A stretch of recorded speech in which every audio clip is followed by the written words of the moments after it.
of one's country is a splendid thing, but why should love stop at the border? Welcome to Serbia. Not Syria, not Siberia, Serbia, land of many great scientists. Mihajlo Pupin was born on 9th of October 1858 in the village of Idvor, the modern-day municipality of Kovačica, Serbia in Banat. Pupin's family was of Serbian origin, and his parents, who were literate, encouraged his education. His mother, Olimpiada, lost all her children while she was young. Only when she was in her 30s, 2 daughters were born who survived, and she gave birth to Mihajlo when she was 40. However, we do not know much about his father, Konstantin. In his biography, From Emigrant to Inventor, Pupin says only a few words about his father, sometimes indirectly, identifying him with certain people who reminded him of this person. But, on the other side, he cited his mother in autobiography. My boy, if you wish to go out into the world about which you hear so much at the neighborhood gatherings, you must provide yourself with another pair of eyes, the eyes of reading and writing. There is so much wonderful knowledge and learning in the world which you cannot get unless you read and write. Knowledge is the golden ladder over which we climb to heaven. Knowledge is the light which illuminates our path through this life and leads to a future life of everlasting glory.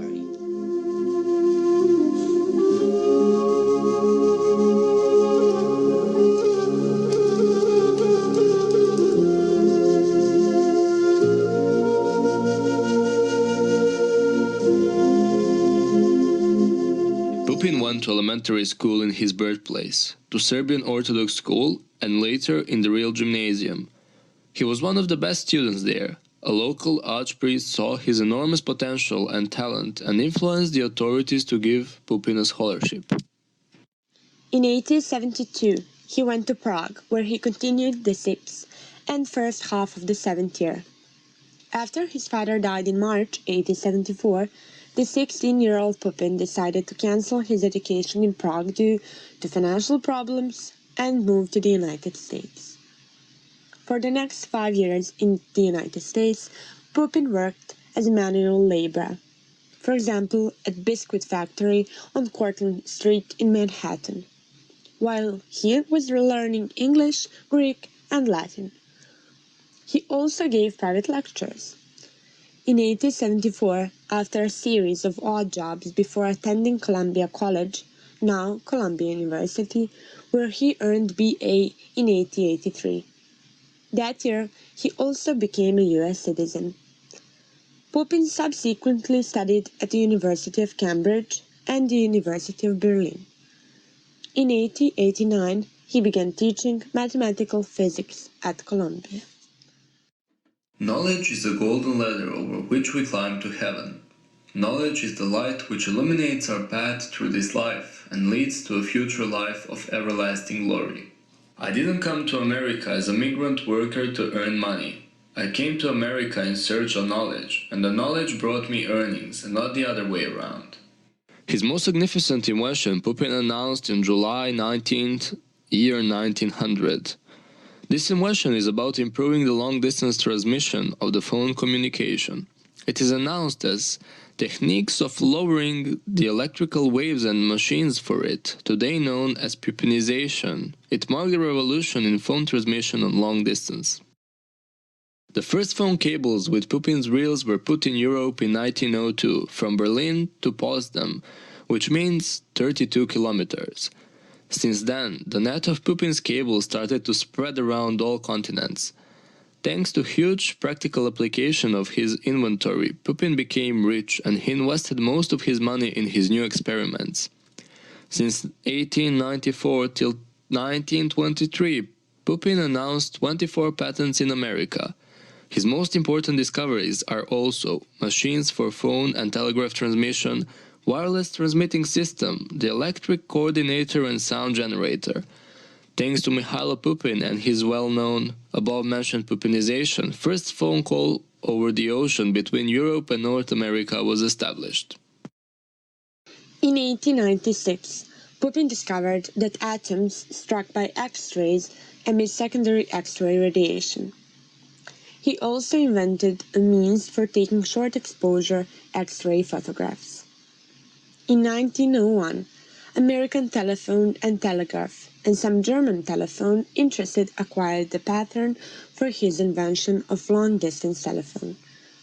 Pupin received in the 1924 Pulitzer Prize in Biography for his autobiographical work From Immigrant to Inventor, published in 1923.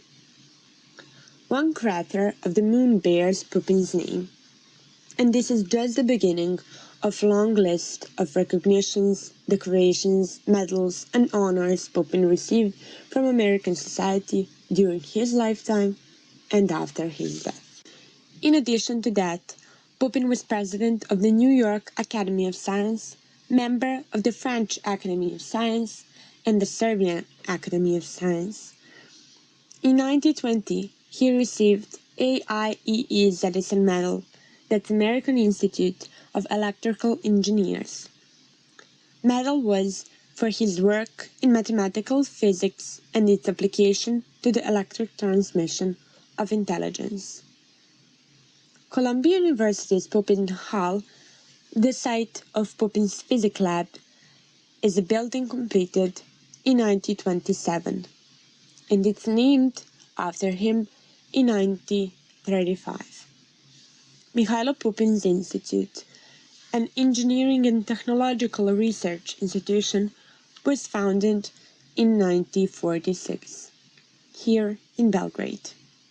Also, here in Serbia, in almost every town, one street, school, or institute is named by Pupin.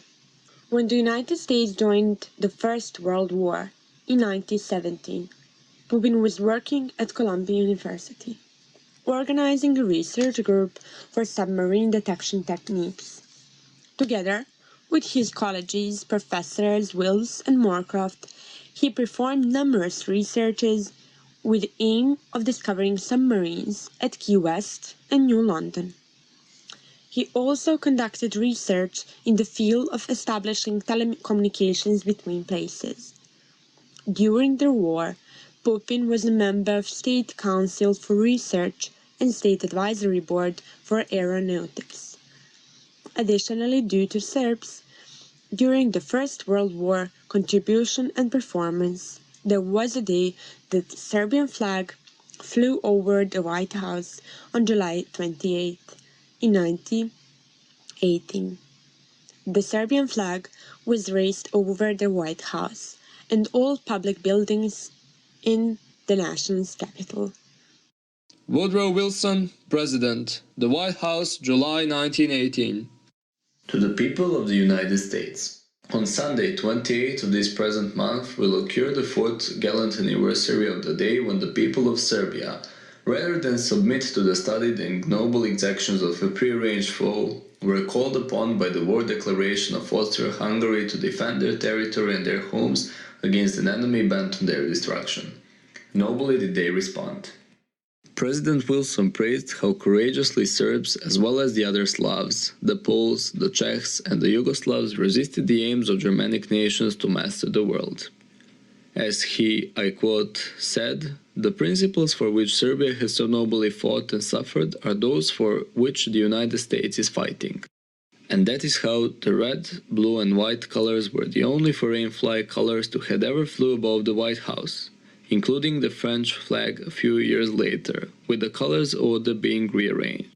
All this was a huge sign of mutual respect and sympathy between these countries, as well as nations. After First World War, Pupin was already a well-known and acclaimed scientist, as well as a politically influential figure in America. He influenced the final decisions of the Paris Peace Conference when the borders of future kingdom of Serbs, Croats, and Slovenians were drawn. Pupin stayed in Paris for 2 months during the peace talk, in April and May 1990, on the insistence of the government. He played a key role to determine the borders. My hometown is Idvor, but this fact says a little because Idvor can be found on a map. This is a small village which is found near the main road in Banat, which belonged to Austria-Hungary, and now is an important part of Serbs, Croatians and Slovenians' kingdom. This province on the Paris Peace Conference in 1919 was requested by the Romanians, but their request was invalid.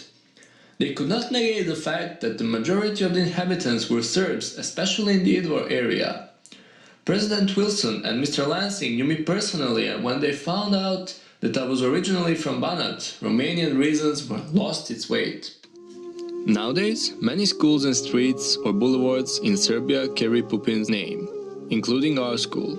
He is one of our most famous and influential scientists who not only brought a new era or recognition to Serbia, but also to two worlds of Europe and America, whom he had connected. As Isidore Rabi said, with Pupin, the world was a beautiful place.